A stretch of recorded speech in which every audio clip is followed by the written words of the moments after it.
Hello, Rochester. And world. I'm Caitlin Francisco, the star of this show, and this is my co-host, Jarrett Felton, who's the little guy. Little guy. And we're here to teach you how to get rich quick through quarantine. That was aggressive. Coming from a financial guy, that makes me a little nervous. Palms are sweating. But with that being said, the last couple of videos that we had the pleasure of putting together garnered a lot of, not just support, but also a lot of questions that came back our way.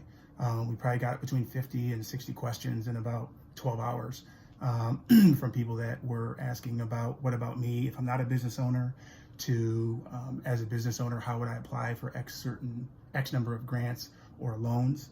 And we thought that we would take the direction this time around to talk to people that are not business owners, so to speak, just because we feel like there's probably more of them, and because that's where a lot of the questions came from.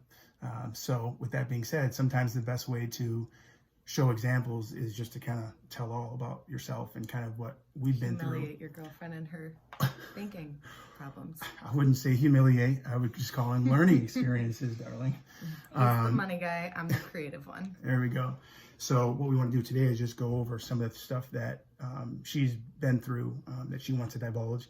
And I can also share with you some of the stuff that I've done as well. So what we want to do is just talk about, the quarantine, and we're going to put the quarantine in a box. And what we're going to say is quarantine's lasting only from April to June. So we're going to say in 3 months. So that's kind of how her and I tackled this, because with the times that we live in, we don't technically know when society's going to be quote unquote normal again. And even when that time does come, it may be a new normal for all of us, to be honest. So with that being said, we want to just tackle this thing in 3-month intervals. That way we can kind of see what's coming down the pike. We know that between the governor, and the president, that the quarantines, are going to be lifted probably around different times in a sense. So how are we going to get rich? Right. She's always cutting to the chase. But anyway, so let's just talk a little bit about what it is. God, anyways, I'm so used to just giving. Anyway. All right. So let's just talk about this. So 3-month intervals. So do you just want to go? Sure. Go. All right. The first thing that was giving me anxiety on my list was obviously finances, because I have all of my home bills and my bills for my business also. So the first thing that we did, like we talked about in the last video, was analyze my checking accounts and my credit cards. Right. So in going through them, it was quite enlightening. Just finding a handful of different items here and there that she didn't even know that she was being charged for. I paid $43 a month for 14 months for I made a Match.com account, drunk, and never used it. A what? I was a bumbler and a Tinderella, no shame in my game. What? But I will not pay $43 a month for Match, because lifeguard, I'm like here to my save money you. more than I like men, but I don't pay attention to my bills, so I was paying and not even getting dinner and drinks out of it. Right. So the Match was just one of them, obviously, and there were 4 other ones as well. But what was unique was almost all of them were things that she had been signed up for that she didn't know about. So we called her institution and made the request for fraud. They said okay. I mean, it was really that simple. Although it did take quite a bit on the phone. 4 hours. I was laying on the ground asking if we could quit yet, like a toddler. Yeah, so it was a 4-hour-long conversation, and that was over the course of 2 separate days. But it was well worth the phone call, and we'll skip to the end a little bit later and tell you the dollars that we were able to recoup. We broke the segment down into how much money did we save, and then how much money did we recoup in the form of cash in hand. So what I would suggest is for people to take a look at, the route of where most of their money flies, whether it's in and out of a checking account, savings account, credit cards. Just take a look 3 to 6 months back, see what you're paying for, make sure you understand who these merchants or vendors are that are charging you. And if you don't know, make sure you call the lending institution, or you can actually probably do it online and file a fraud claim too, because nowadays everyone's trying to call their bank or credit card company. Is that short enough? Yeah. Cool. Keep going. All right, keep moving. All right. Step 2. Yeah. Well, that was step 2. But so basically, moving on to step 3, we're going to talk about some of the things that we can do. One of the things that we talked about a lot in the first and second video, the theme was just being proactive and making sure that you're staying on top of this thing and ahead of this thing being this gray area that we're living in now called Corona. So with that being said, we wrote down 10 different areas that this would be 20, but that's 10. 10 different areas that we thought that we could probably find a way to either save the most money on or find payments that could be deferred due to the times that we're living in. So the first one would be for rent. So for rent, you just want to have a conversation with your landlord, put together a well-crafted email or a letter. Phone call is always best, but make sure you have a letter too and document everything. Number two, maybe your mortgage, right? For those that own homes. You want to make sure that you call your lending institution. You could probably call them. You may be on the phone for a while, or you could just do it online. The next one is your vehicle. You want to chime in about the vehicle? Mm-mm. Okay, great. So here I am by myself, the co-host, just running with the show. You can call if you have a vehicle and you have a loan, whether it be a lease or it's an actual car payment and you own. You can call them and ask them for some sort of help or assistance with regards to deferring your payment. The next one, which is number 4, you would look at maybe your auto insurance. That's a surprise that came my way just today. My insurance company just popped up and sent me an email and said they're going to return to me 2 months payment, 15% of 2 months payment returned to me the same way they took the payment from me. Hopefully that makes sense. If not, rewind and listen to it again.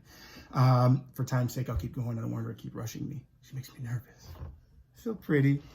6 minutes and 27 seconds. Right. So next, we're talking about credit cards. So make sure you reach out to your credit card company, see what you can do with them. You may be able to do it online.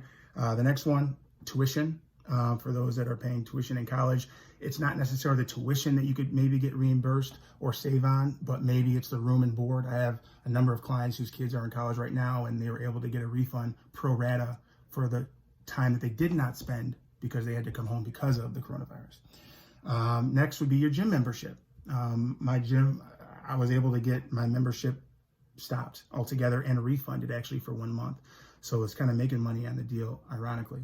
The next would be maybe finance payments, for maybe people that put on the roof to their home, solar panels, water, heater, furnace, whatever, and you're on a payment plan, reach out to them, see if maybe you can get a deferral. When he told me this one, he said, they already got their products. They're not going to come take the roof off.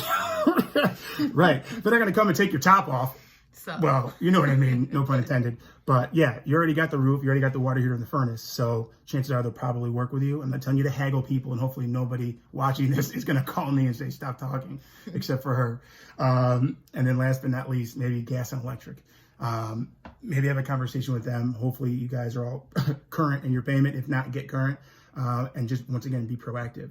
So these 10 items or institutions that you could reach out to and just stay proactive on, you may be surprised because it definitely worked out in her best interest from a financial perspective. And some blessings came my way in regards to these 10 things too. So it's rent, mortgage, vehicle, auto insurance, credit card, tuition, student loan, gym membership, finance payments, gas and electric.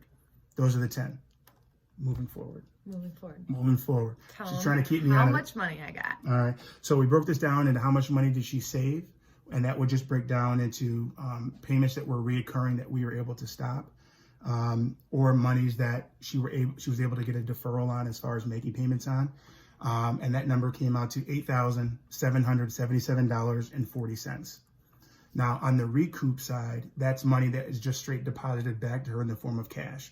So that's when I went in and took care of fraud. We were on the phone for 2 days for 4 hours. That was $2,054.59.